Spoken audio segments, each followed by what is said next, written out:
గుత్తొంకాయ పులుసుకి కావాల్సిన మసాలాలు ఎండు కొబ్బరి, ధనియాలు, పచ్చి ఉల్లిపాయ, అల్లం చిన్నుల్లిపాయ, చెక్క, లవంగాలు, జీలకర్ర. వంకాయలు ఇట్లా కట్ చేసి మొత్తం నీళ్ళు వేసి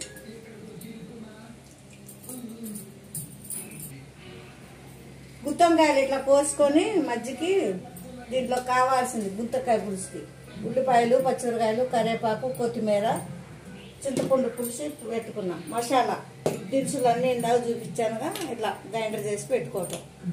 దాన్ని తీసి కొంచెం సాల్ట్ కూడా వేసుకున్నాం మిక్సీలో వేసేటప్పుడు.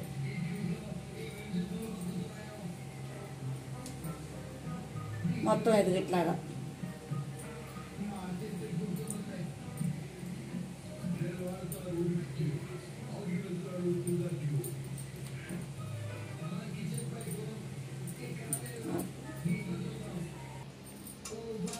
ఇలా మా ఇంట్లో గుత్తొంకాయ పులుసు ఇక అన్నిటికీ మసాలా పెట్టి పెట్టుకున్నాం. కావాల్సిన ఐటమ్స్ చెప్పాయి మాండి పెట్టుకున్నాం.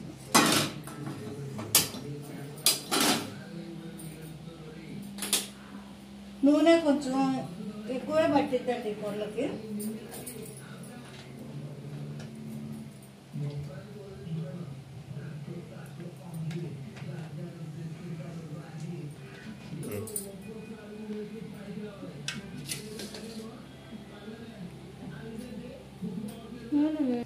కాగిన నూనెలో వంకాయలు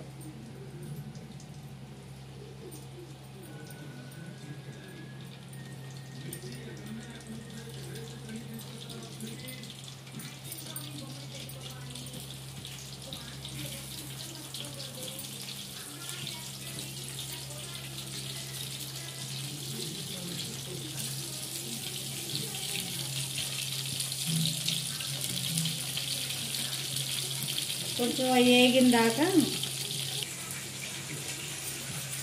కొంచెంసేపు మగ్గనిద్దాం. నూనెలో వేసాముగా మధ్య మధ్య కలుపుకుంటున్నాను. అంటే అడుగు అంటుతాయి కదా, ఒక పక్క వేగితే ఒక పక్క యాగం.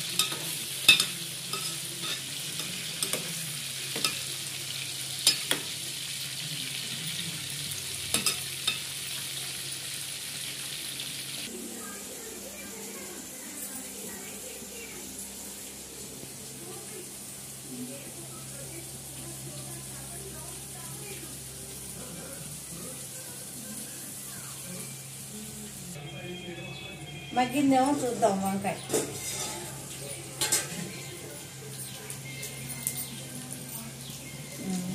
కొంచెం బాగానే మగ్గింది. ఇప్పుడు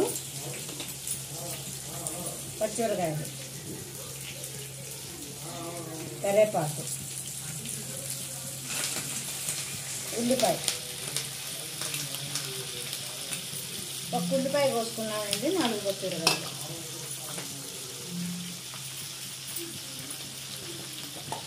మనకి తగినంత పసుపు,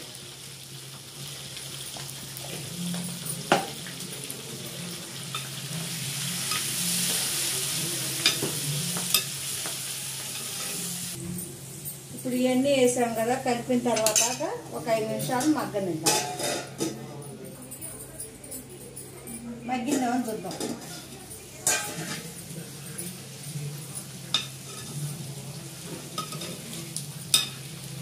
ఇప్పుడు మసాలా వేసుకుందాం. ముందే వేసుకుంటే మసాలా మాడిద్ది, అందుకోసం వంకాయ మగ్గినాక వేసుకోవాలి ఉల్లిపాయలు అన్నీ.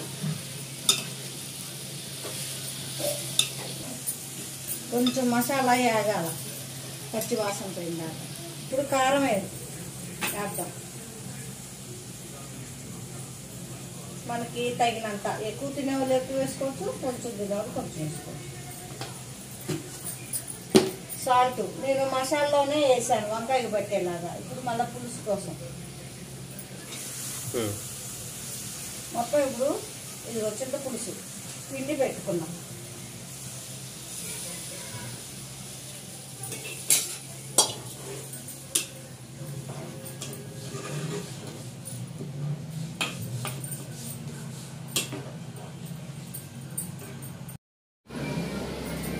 మగ్గిందేమో చూద్దాం.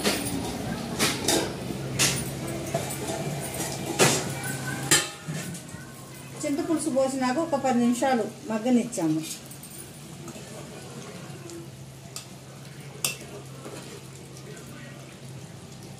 వంకాయ కూడా బాగా మెత్తగా అయిపోయింది. గుమ్మగుమ్మలాడే వంకాయ పులుసు. ఇప్పుడు కొత్తిమీర దాని పైన ఇట్లా చల్లుకుంటే అయిపోయింది. ఇట్లా వండుకోండి, బాగుంటుంది. లైక్